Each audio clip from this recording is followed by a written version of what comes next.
lost all control. Her gravity is all that I know. She's over me. She's over me. She comes with her hypnotic dance. She holds me here with only a glance. She's over me. She's over me.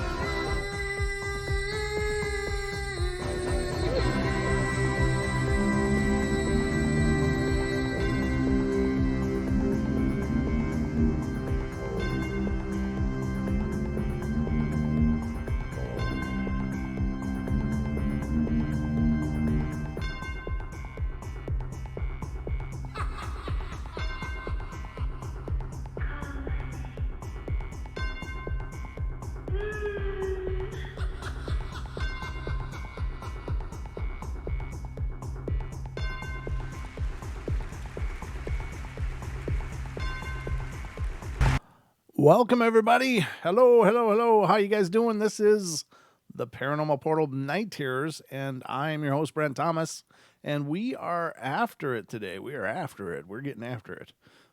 Just making sure the chat's working. It's working. The on-screen chat is working. Everything is good. Good to see everybody coming in. I heard about that, Julia. That's not good, but I'm glad you're getting your feet back under you.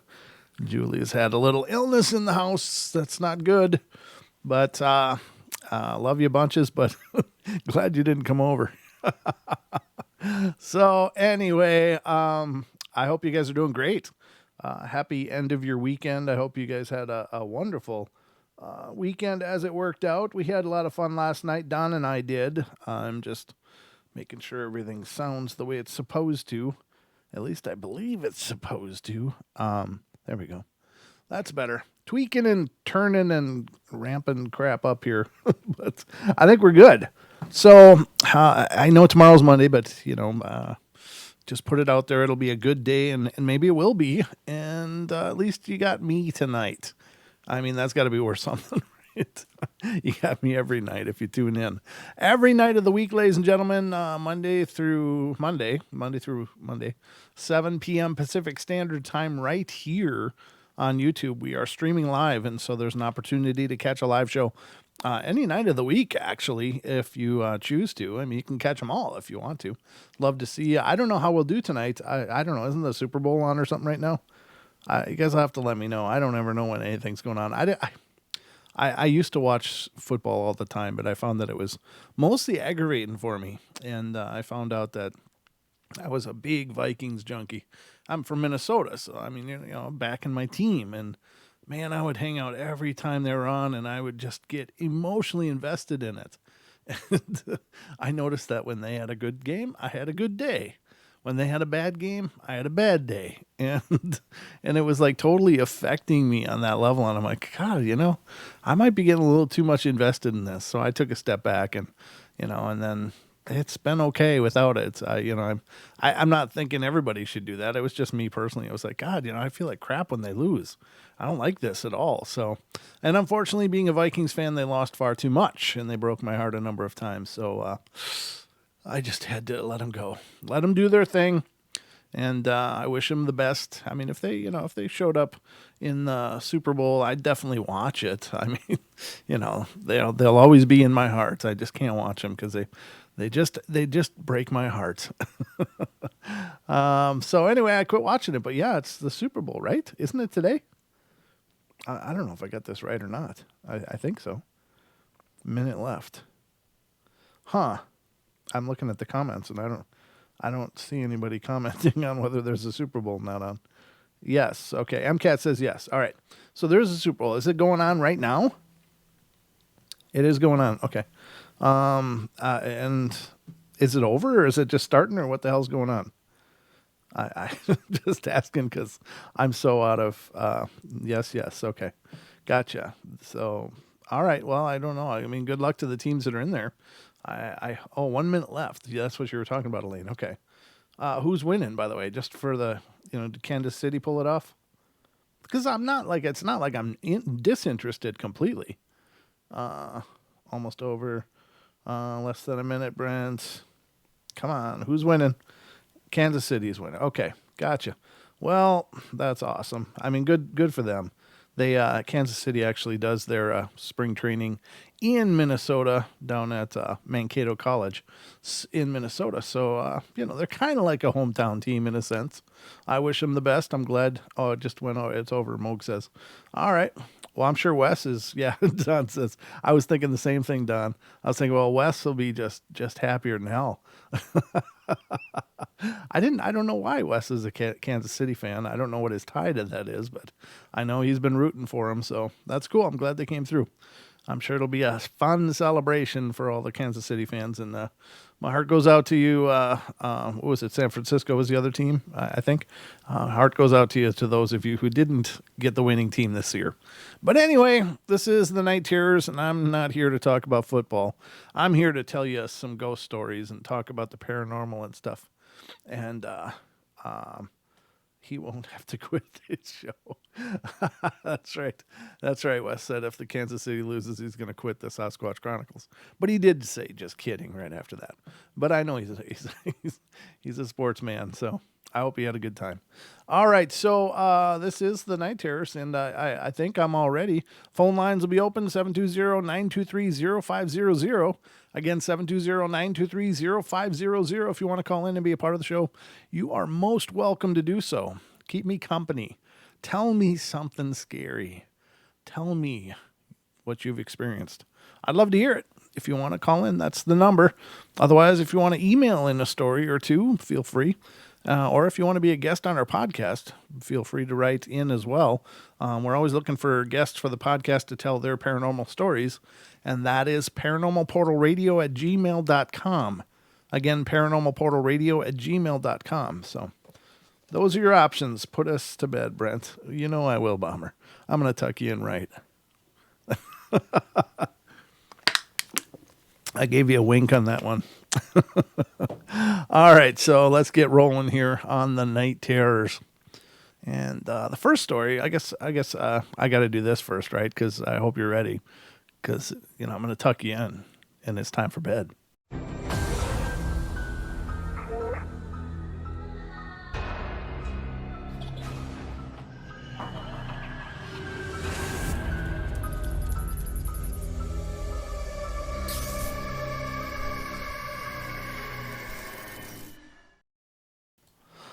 All right, we are back. I'm back. Did you miss me? Thanks. I see Aussie's like, Aussie took my line in the chat. Hope you're all ready because it's time for bed. All right, let's get to it. We got some stories to go over tonight, and hopefully you'll enjoy them quite a bit, I hope. I got to get this closer. I just recorded another podcast today. It was a great discussion with Annie from Washington. Made a return visit, and we discussed a whole bunch of things. A very good discussion, and I hope it'll be an amazing podcast. I hope you guys will enjoy it. So definitely check that out. I think that'll air tomorrow. We'll see what happens, but I think that's going to be on the board for tomorrow. So yeah, that should be a good show. But I'm always anxious to hear from any more of you that have ghost stories you want to share. Get in touch with me. I'll have you on the podcast and share your experiences. So the first story tonight comes from Alabama. We don't get a lot out of Alabama, so that's kind of encouraging. It's not real long. It's about a medium length story. So it says, I've met another young boy. This time was much different than the other little boy. I don't know what the hell that start is. Okay. The category is psychic medium. It says, the boy I met this time was around the age of 9, and he was blind. He had red hair that was almost bowl cut, but not in the back. He was surrounded with other spirits that weren't exactly coming forth. In other words, I couldn't actually see the other spirits. I could just hear them all talking amongst themselves. I talked to the boy for just a little bit, and I believe that his name was Charles. He explained to me that he'd had cancer since he was born, which caused him to lose his vision between the ages of 4 and 6 years. And his parents weren't exactly the God-knowing type of people. They did not introduce him to the knowledge of religion, and this boy was surrounded by guardian-type spirits. And they weren't exactly mean, but they took it upon themselves to look after the boy. I found this out when I started talking about the light, like I did with the other young boy. And I began to say that there was a better place he could go to rather than being stuck here on earth. And then I told him about the light, and I began to get a little hot, like I do when I feel evil spirits around. I still don't think these spirits were evil, but they were not very nice.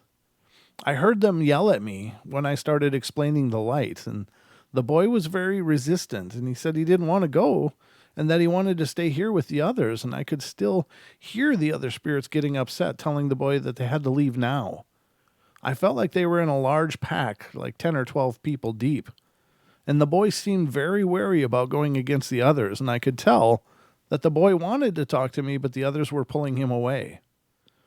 I don't know why he came to me with the others. I don't know if there's some type of energy I exude or something, but these spirits did not want help from me.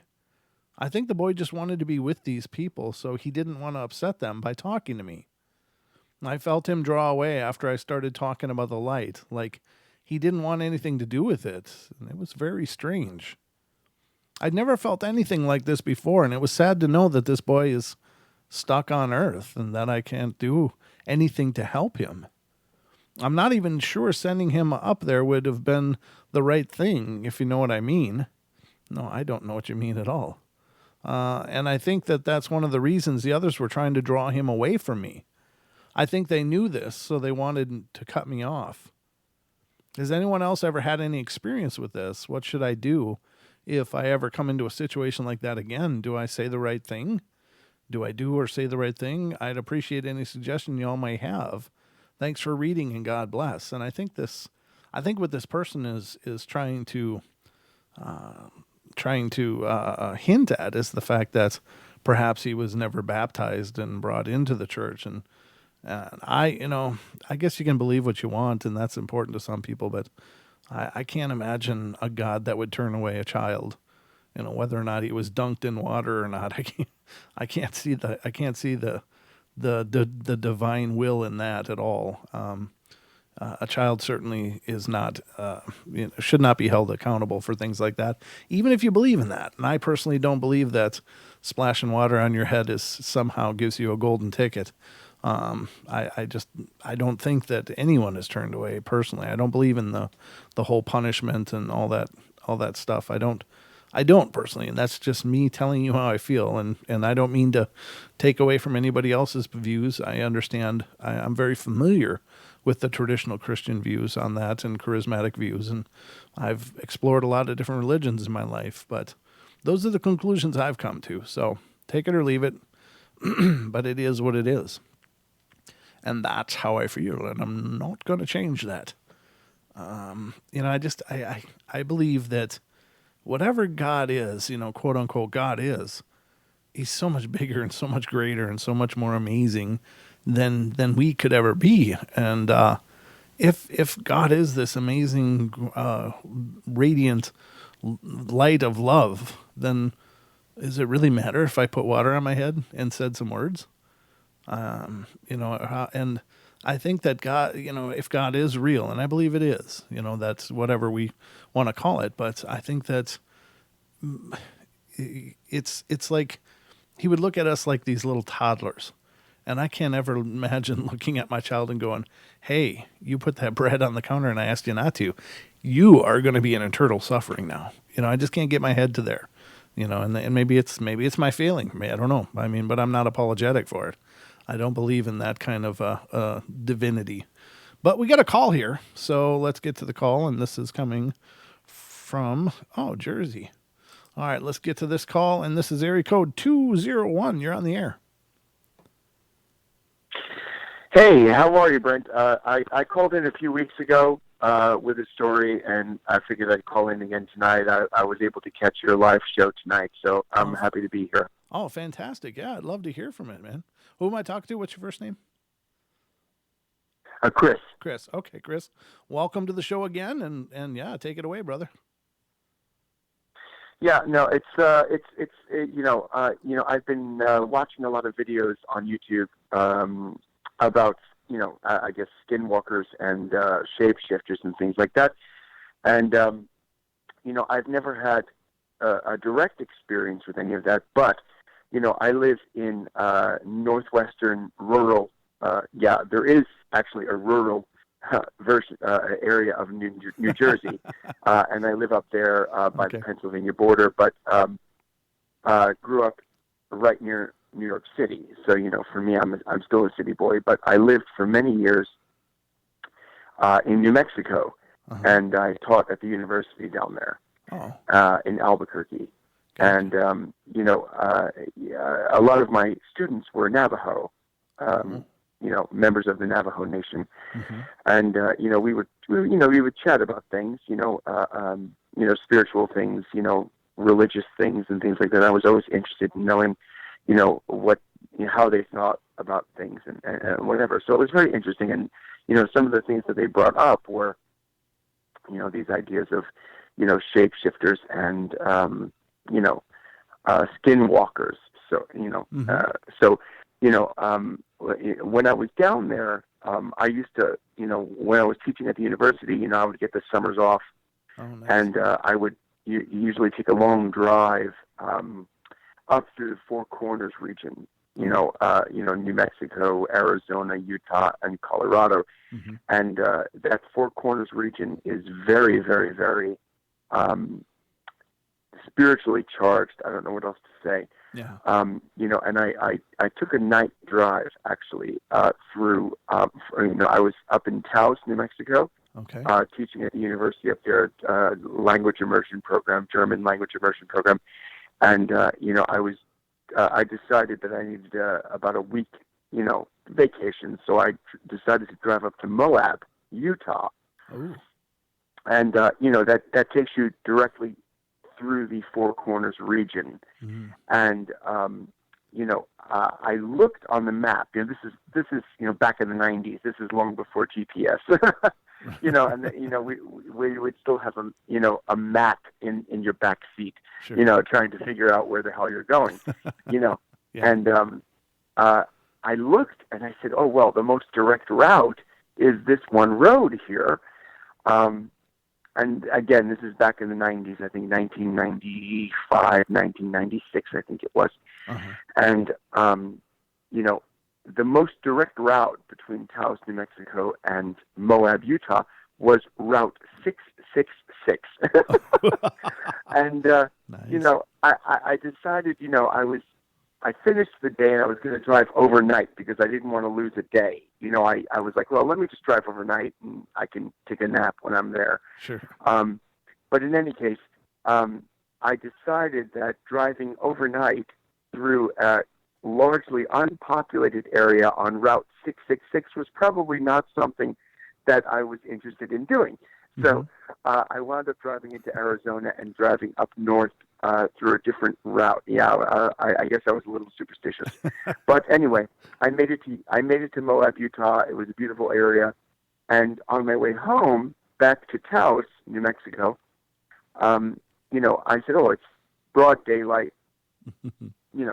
Let me take Route 666. Since then, I have looked on Wikipedia. Since then, because so many people were stealing the signs, They renamed it. Yeah. they have decided to rename it. I think it's Route 491 now, or whatever. I'm not sure. I don't remember. But it's no longer Route 666 because so many people were stealing the road signs. But on my way home, broad daylight during the summer. I drove through Shiprock, which in and of itself looks like a crazy dark. If anyone wants to Google it, they can Google it. Shiprock, New Mexico. The stones that are there are very, very frightening looking, even in broad daylight. Wow. But I drove through the Four Corners region on my way home on Route 666, and I drove through some very small towns in northwestern New Mexico, southwestern Utah, and these are Native American towns, towns that belong to the Indians. It's on Native American, tribal land. Sure. And one thing I will never forget, again, it was broad daylight. I should not have felt creeped out, but I was. Um, you drive through these towns, and there's nobody present. Really? There's nobody outside. There's nobody walking around. Oh. And there is a tremendous, and what can I say? There is a tremendous amount of roadkill on these streets in these towns. Mm-hmm. It's a very frightening thing, you know. And I remember driving through these towns and just feeling very, very unsettled. Even though it was broad daylight, it was during the summer. I mean, I had no reason to feel that way. But tremendous amount of roadkill. Tremendous. Like, I would say like 10 or 15 animals dead on each street. You know, what can I say? You know, and I got back to Albuquerque, and again, you know, I was teaching at the university there, and I had a lot of students who were Navajo and Hopi. Mm-hmm. And I mentioned it to them. I said, you know, wow, you know, I was up in northwestern New Mexico, and I remember I had a really strange feeling. I remember seeing all of these, you know, all of this roadkill. Mm-hmm. And, you know, without missing a beat, my Native American students told me, they were like, you know, that is a huge, you know, skinwalker, shapeshifter area, you know, and those are the things that they use to make their transition, you know, I guess you could say. Right. And, you know, this is coming from my Native American students. You know, these were people, you know, I was friends with and I knew them well. And they said, yeah, oh, you definitely were in a very dark area. And, you know, I can't deny it because, you know, I really, you know, without knowing anything, I really felt a sense of, I guess, dread, you know, fear, nervousness, you know, anxiety when I was driving through this area. And it's a beautiful area. It's a beautiful, natural area. But ultimately, the spirit, you know, the energy that's there, you know, they don't call New Mexico the land of enchantment for nothing. Sure. It's definitely a very strange and special place.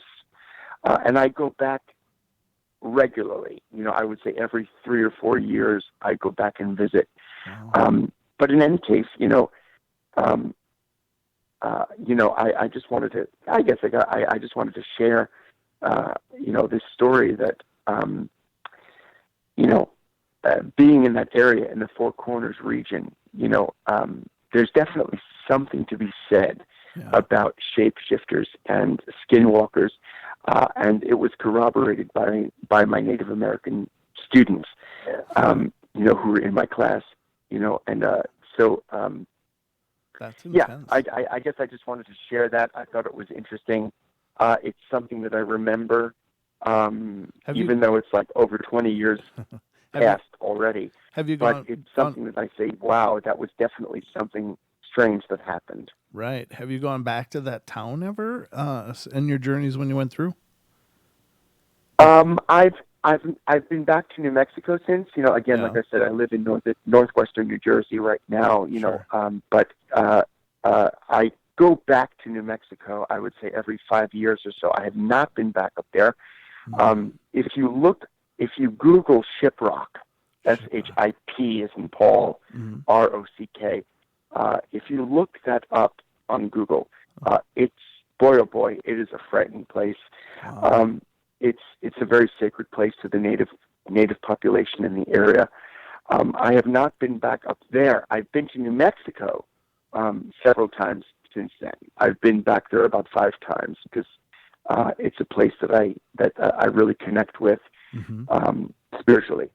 I've had some very strange experiences. I mean, there was I was going through a really dark time when I was down there. And last time I visited, I think it was 2005, you know, and I just kind of unburdened myself, you know, and, I was up in the middle of the mountains and stuff like that. And, you know, I wound up visiting Taos, New Mexico, you know, going into one of the local stores, you know, and a woman that was in the store basically told me exactly what it was that I said when I was up in the mountains, kind of unburdening myself spiritually. Wow. You know, it's a very sacred place. New Mexico is very special. They don't call it the land of enchantment for nothing. It's not the state license plate motto for nothing. Mm-hmm. It's definitely a sacred, special, strange, weird, and beautiful place. Mm-hmm. It's a very it's not gentle. If just be prepared to be challenged. But in any case, I thought it was an interesting story. I think eventually someday I might go back there. Yeah. To that area. But, it definitely was something that, without a doubt, kind of has haunted me Yeah. 20-something years later. I just thought it would be interesting to share that with you. Absolutely. I really truly appreciate it. And I've of course heard of the Four Corners area, and of course I've heard of the Skinwalker legends. We've covered it a few times on the show, and but I think you're right. I think there's just some areas that are just supercharged, and a lot of strange phenomena is real common in those places. But I'm glad you made it through it Yeah, all. we call it, I mean, I'm pretty much an Eastern Orthodox Christian, and we talk about thin places, Oh. places where the veil between our world and, I guess, whatever the spiritual world is very, very, very thin. Mm-hmm. And New Mexico is definitely, an absolutely thin place. To coin a term, it's definitely, when you go down there. I mean, even some of my friends who are atheists tell me, that I live down there with. They're like, dude, New Mexico's crazy. New Mexico's crazy. Yeah. Even people who don't have any spiritual beliefs whatsoever will admit that there is a strange energy down there. Yeah. I mean, you won't hear any arguments from me, for sure. I'd like to go down there. I've never been, but I would love to go see it because I find these kind of places fascinating. Go, enjoy yourself, but be prepared. Can I just add a little something to the story? Yeah, absolutely. Yeah. When you go to New Mexico, a lot of people are from somewhere else. They move in there from California or Texas or New York, and they want to paint pottery and whatever, Mm-hmm. They want to be artists and things like that, And something very strange happens when you go to New Mexico. Okay. A lot of the locals, people who were born and raised there, will, if you tell them, oh, I lived here a while ago and I came back to visit, I love this place. Mm-hmm. The locals will tell you categorically, and this has happened to me many, many, many times. They'll say, oh, you've been accepted. Oh. It's almost like an initiation, Right. with New Mexico. Mm. And I've been to all 7 continents. I've traveled to 54 countries. I'm a big traveler. Uh-huh. And there are very few places on this planet, very few places that have the spiritual energy that New Mexico has. And the locals will tell you, oh, you're back? Oh, you've been accepted. Nice. It accepted you. Yeah. And as someone who lived there for a long time, and as someone who struggled, my first year there was a disaster. It was a really bad time. I didn't even want to go back. Mm. It's a very powerful energy there, and once you may be accepted, you might not be accepted. And I don't say this lightly. I don't say this in any way to sound weird or flaky. Okay. These are from the local people who just say, okay, you've been accepted, you belong here, and some other people, they wind up getting hooked on drugs or alcohol, or they wind up getting involved in, I don't know, illegal activity or things like that, and they say, oh, they didn't belong here. Oh. They didn't belong here. You did, and I've never in a million years, I've never heard that. Again, I've been to over 50 countries. Mm-hmm. I've never heard those words. You belong here. You don't belong here. It accepted you. It didn't accept you. So I have to say, New Mexico is a very, very, very spiritually charged place. A lot of strange things go on there. And yeah, I just figured I would share that with you. That's really cool. I appreciate that. That's now on my bucket list, so I'm gonna have to get there for sure. Please go. Please go. You will enjoy it. You'll have a great time. Or you won't. I don't know. We'll see if it Yeah, accepts I don't me. know, but certainly give it a try. Well, thank you, brother. It's been great hearing from you again, and anytime, man, call in. It's great talking to you. I will certainly do that. I enjoy the show. You guys, I drive 65 miles to work every morning, and I usually catch your show. Oh, In the morning. I don't catch it live, but you are my companion on my commute in the morning. So thank you very much, Brent, and I'll talk to you soon. all right, brother. Take care, and we'll look forward to your next call. Take care, man. Bye-bye. All right, see ya. That's awesome. We got another call here, so let me get to this one, and this is coming from area code 254. You're on the air. Hey, Brent, it's Kathy. Hi, Kathy. How are you? Okay, I thought I'd call in since we were talking about New Mexico, Yeah. and I don't know, about 20 years ago, I had an incident out on the highway, pretty close to Carlsbad, Oh, okay. and my husband and I were truck drivers, and we'd gone out to some of the salt mines out there to pick up a load of nitrate to take back to Louisiana or somewhere. Mm-hmm. And it was getting pretty late at night, and they've got some really, the way that we went, there was just a 2-lane highway, and there was like nothing but telephone poles and highline wires and just tumbleweeds and sagebrush, and that's about all there was out there. Oh, wow. And well, it was probably about 2:00 in the morning, and we were just going to turn around and get our load and go. He was driving, and I looked up underneath, I kind of leaned over and looked out the windshield, and something flew toward our windshield, and it flew down over the highline wires and came toward us.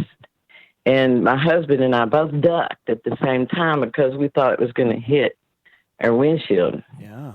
And it was, now, when I describe this object,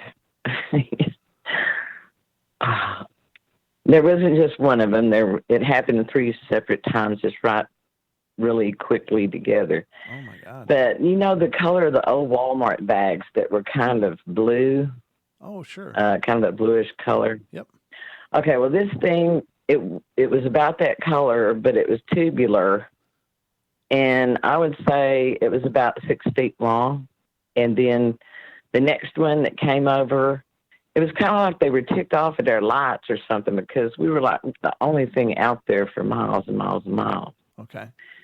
And so then he looked at me and I looked at him, and we looked back at the windshield, and I said, man, that almost got, my side of the windshield. And then about that time, another one came down and almost got our headlight. Oh, God. And then the second one wasn't as big, and then the third one was about the same size. It was about 6 feet long.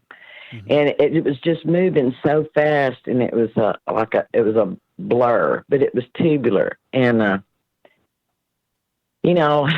I drove truck for quite a few years, and I saw a lot of weird things, but that was just pretty darn weird. So do you think that they were some kind of a UFO thing, or do you think that they were some kind of a spiritual thing, or did you get a sense of what they might have been? Well, I think that they had. I think that it had a. I think it was a thinking thing because Okay. it was like it was trying to attack our truck. You know Okay. what I'm saying? Uh huh. It was not happy with us being out there or something, and Yeah. it was all really very quick. Wow. And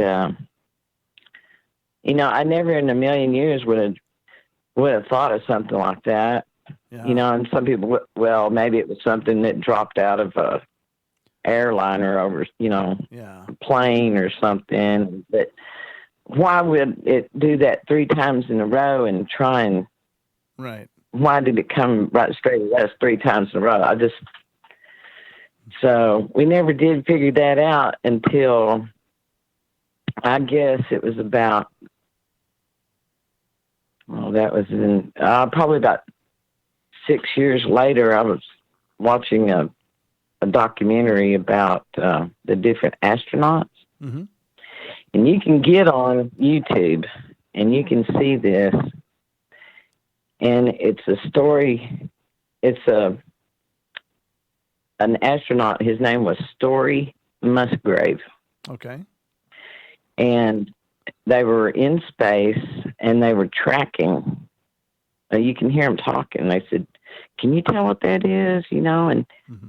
And when I saw what he saw Mm-hmm. up there in outer space, that is, my blood just turned cold because it was exactly the same darn thing that we saw that came over those highline wires after us. Wow. And it was blue and it was tubular and it was like a long worm Wow. and it was wiggling around in space. Ay, And so that's really creepy, huh? that really freaked me out. Yeah, it's Yeah. really creepy. Yeah. It's really creepy. There's some creepy, like he was saying, there's creepy stuff I know. in New Mexico, but Yeah. that was bizarre. It was just bizarre and creepy, and But I felt so when I saw that YouTube video. Mm-hmm. Um, it just kind of really validated, like, yes, I did see that. I did see it. That's what it was. Right. So anyway, I just thought I'd share a little bit of New Mexico weirdness. And Well, that's great. I appreciate that. I think it sounds like an amazing well, place. you're welcome. I had a friend that he lived out there when he was a little boy, and their whole family was so glad to move out of there. They lived near Albuquerque, and they were glad to leave. Do they just have a lot of weird things happen, or are they just not happy? Yeah, yeah. I can't tell their story, but Sure. yeah, there was a lot of weird stuff. Oh. Especially around that mountain out there. What is it, Elephant Butte? Oh. Okay. Somewhere there near Albuquerque. Elephant Butte. Weird things. So, anyways, I just thought I'd share. Well, it's awesome to hear from you. Thank you so much for calling in and sharing that. I love this, and it's great to hear from you. Okay. All right. All right, my lady. Have a great night. Thank you again. All right. Thank you. Bye bye. Well, that's cool. I love getting the phone calls, ladies and gentlemen. That is definitely the highlight of my evenings is hearing from you guys and hearing what you've seen. And it makes these night terrors a little more interesting too. I mean, I don't, like I've said a million times, I don't mind reading stories and stuff. That's fine. And I'm happy to do that. But your involvement makes it amazing, makes every show amazing when people call in, when you share your thoughts and when you share your feelings and ideas and experiences. So feel free at any time. If I got the light on, says on the air, you're welcome to call in. But I got more stories here for you. So I hope you're ready to be more entertained. I hope I hope I at least entertain you. All right, so this next story is coming from California. Kind of a longer one, not too bad though. And it says, "Well, I thought it was time to share with you the rest of my story." I don't remember the first part of the story. I wish people would just can their stories in single containers, but it says the rest of my story. So I should have started at the very beginning of how strange things happened before my brother passed away, but I'm new at this, so please bear with me. My brother became ill in the end of January 2007, and then the first week of February is when he was diagnosed with leukemia. I have to say it was the worst day of both of our lives. For several months, my brother spent most of his time in the hospital, and it was truly a very difficult time for both of us. I spent most of my time at the hospital with him, and I even quit working because I needed to be with him as much as possible. Excuse me. My brother did stay with me at my house, my home, for a week, but he was very sick, so he had to be readmitted back to the hospital. And most of the time, his son, who was 29 years old, and my kids would stay with me at the hospital, and he loved the company. It says Will, so I guess that's his name. Will one day, oh, maybe he meant well. Well, one day, we all left him for a few hours after breakfast, and I had to go looking for my sister. And she has a lot of problems, and I found her at the park with this horrible guy. Anyways, I chased him away from her, and I took her home, and then I hurried back to the hospital because I wanted to make it on time to feed my brother his lunch, and my kids and nephew went with me. As soon as I walked into my brother's room, he looked at me and said, "Are you okay? I was worried about you. Fighting. I thought someone hurt you." And I was kind of shocked, and my family definitely was, because we knew there was no way possible my brother could have known what had happened. My brother was in a lot of pain, so a month or two before his passing, he was unable to hold the phone to his ear, so he'd always hold it for him if he wanted to talk. I knew he didn't talk to anyone on the phone, and I even questioned the nurses. I knew he didn't talk to anyone on the phone, and I even questioned the nurses, and all of them said they didn't help him with the phone, and I kind of the incident go, but let that go by. But one day, again, my family and I left the hospital for a few hours, and I told my brother that I would be back to feed him lunch, and my family and I decided to return a little bit early, and we all were all starving, so we went to the hospital cafeteria, and we were all undecided on what to get, and they were serving tacos, and we thought about buying tacos, but we all decided to get something different. After we ate, we all went up to my brother's room, and that's when we all got the shock of our lives. My brother looked at me and said, "Sister, why didn't you get the tacos? Those would have been good."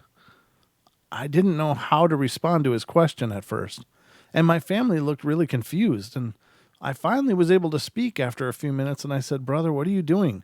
Following me around town?" And he said, "I sure am," with the biggest smile on his face. To this day, I really feel he was telling me the truth, that somehow he was following me. He always knew what we were talking about, and we were nowhere near the hospital, and it was very strange.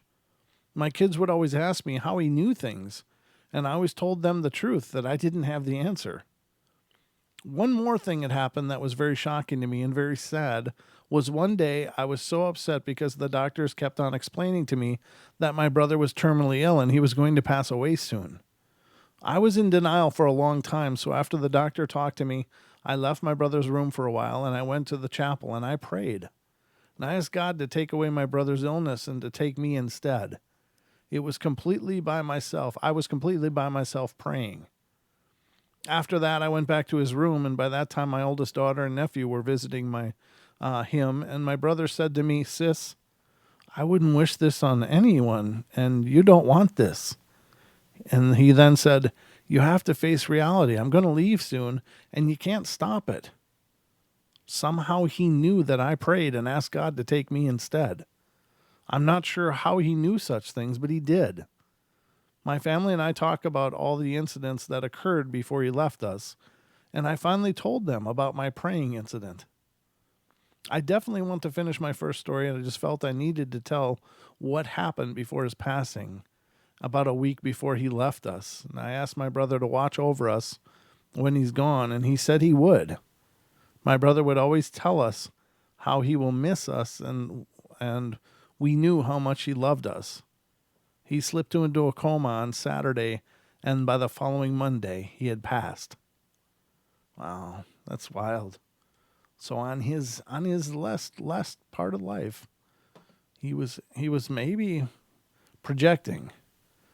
And I think that there's something to that. And that came up in the podcast recently when I was talking to Al Tyus. And I do think that people that are in that ending part of life maybe are not so tethered to their body.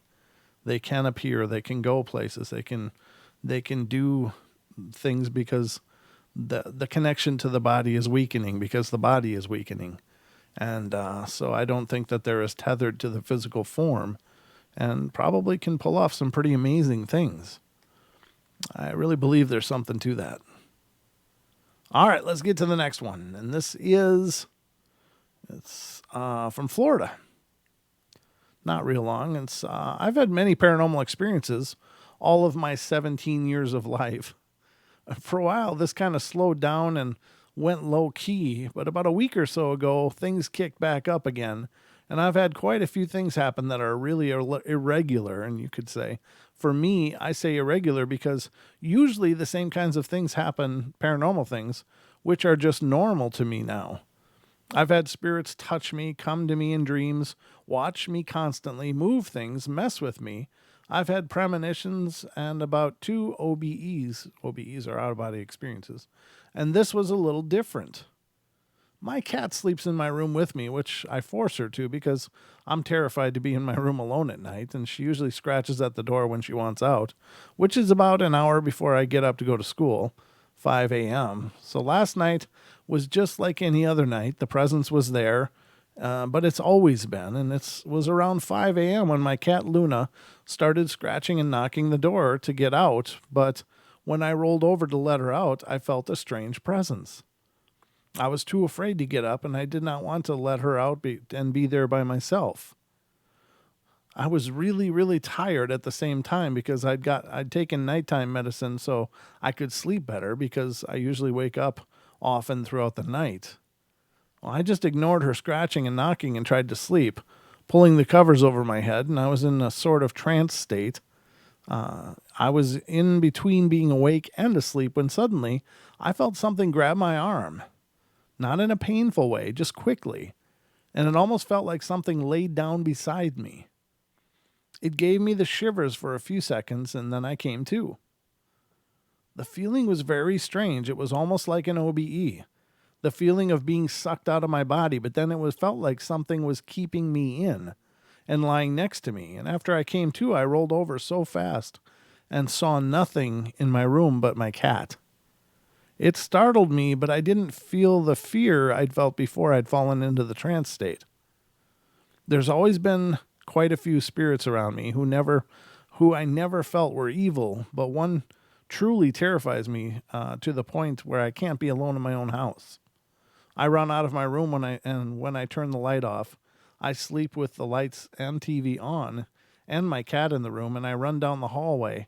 And I even hate being the first one awake because I get up at 6 a.m. and it's still dark outside, so I have to turn on all the lights, and I feel there's a spirit who is there to protect me, but I don't have any relation to it that I know of.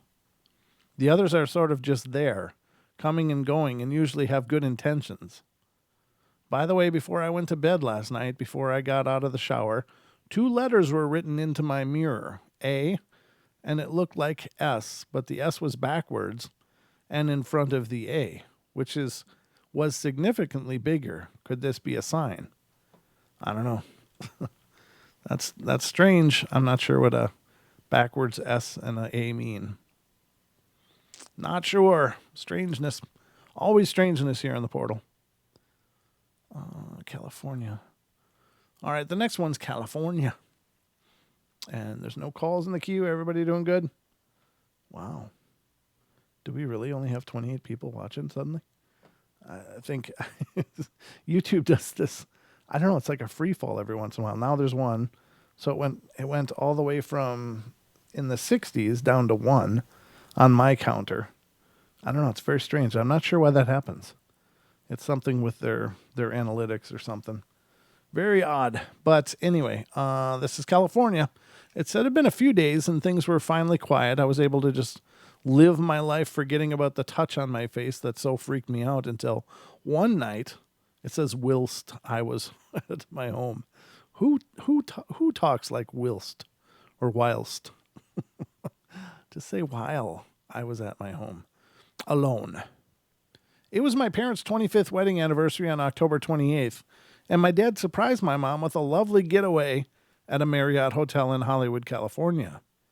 He took her to see a sitcom being taped at Warner Brothers Studio. I don't remember the name of the show, and I thought it was such a neat thing they were doing.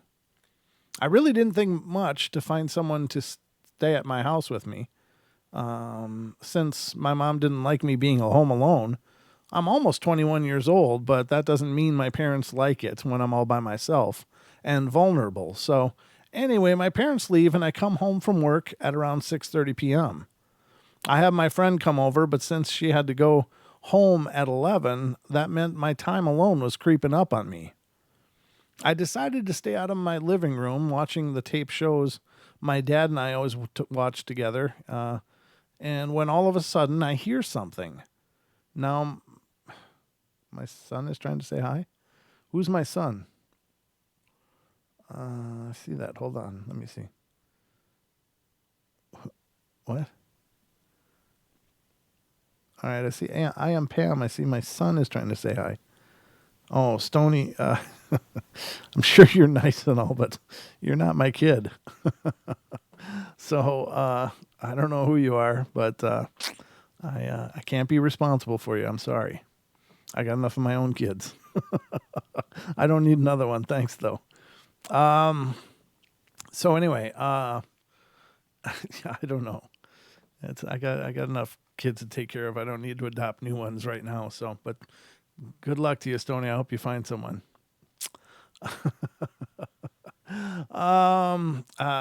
Someone to stay at the house with me, and that meant my time alone was creeping up on me. I decided to stay out of my living room watching the tape shows my dad and I always enjoyed together, and all of a sudden I hear something. Now, my house doesn't really make that much noise all the time, so hearing something like that kind of freaked me out a little. So I get up and investigate the kitchen area. Nothing. I check the dining room. Nothing. And when I walk back through the hallway to the living room, it's almost as if I walked into a wall of coldness, like a freezer almost. It gave me the chills all the way to my spine, and I ran and jumped back on the couch. Not 2 seconds later, I started to feel all the energy drain from my body, starting with my legs. And all of a sudden, it seriously felt like someone walked up to me and sat on the couch and put their hand on my thigh. I could literally sense where it was, but I couldn't see anything. It was the weirdest thing. And then I bolt out of that room so fast that I left everything on. The lights, the TV, my cell phone. You'd think that running would keep you safe when you feel in danger, but not in this case. I didn't make it that far when I heard my name being called from the living room, and that's when I felt like I had to get the hell out of my house. So I ran outside and couldn't go back in for about 45 minutes. And I don't know my neighbors, and I didn't have my phone on me, so I had to walk around and calm myself down by myself. Being outside felt a lot better than being inside for some reason. And once I was able to go back inside, I just turned everything off and grabbed my phone and ran back into my room and locked the door. I had to keep all the lights on, but I was able to fall asleep. Whatever it was that was at Chad's house. I think it has been following me ever since. There's so much more that's been happening to me that I haven't even begun to include in this story, but I think I might have some kind of stalker on my hands. Or maybe just a friendly ghost who likes me, but I'm not sure. Does anyone have any suggestions? Sage. Start with sage and work up. You start with sage and you work upwards. That's the best recipe for getting rid of that, huh? So there you have it. Okay. That's a decent story. Decent story and all. How are we doing on time? Got that's about it for the night, I guess. So, once again, thank you to those who called in tonight. That was really cool. It was great to hear from you, Kathy, and the other gentleman, Chris, I think was the name. Again, I have a dyslexia for names, so if I don't write them down, I forget them. But I really appreciate that participation, and I hope you guys have a wonderful night. Congratulations to all the Kansas City Chiefs fans. It's your year. You get one. I don't know if you'll get two, but at least you got one. So I hope you guys enjoy it. Congratulations. My sympathies to the California or San Francisco fans. I think it was the 49ers. Sorry, it didn't work out for you. But write us if you got some email stories or would like to be a guest on the podcast. Paranormalportalradio@gmail.com. And check out the podcast tomorrow. It'll be available after midnight for download, so check that out. And that'll be Annie from Washington, part 2. Great discussion I had with her today, recording that. So I hope you check that out. And I guess that's about going to wrap it up. I'll be back tomorrow night with more of the Night Terrors, so I hope you'll join me then. 7 p.m. Pacific Standard Time, 7 days a week, right here on YouTube. There's a portal. There's a portal happening live. Otherwise, there's an entire huge catalog of like 600 plus shows that you can already watch. Just if you're jonesing for more Portal. So between the 600 plus episodes on YouTube archives and the 120 some that are on our podcasting platform, there's lots of Portal to check out, ladies and gentlemen. So I hope you guys will keep pursuing it. Please keep spreading the word. If you're not already subscribed, please subscribe. Hit the subscribe, hit the bell, and like the stream. I'd love to see a bunch of likes. And thank you all so much for being here, being a part of the journey. And I love you all. Be good, be kind, be nice. Take care of each other. Help each other out. Find the magic in every day, even Mondays. And remember to laugh as much as you can. All right, guys. Love you bunches. And I'll see you tomorrow night. So take care and sweet dreams.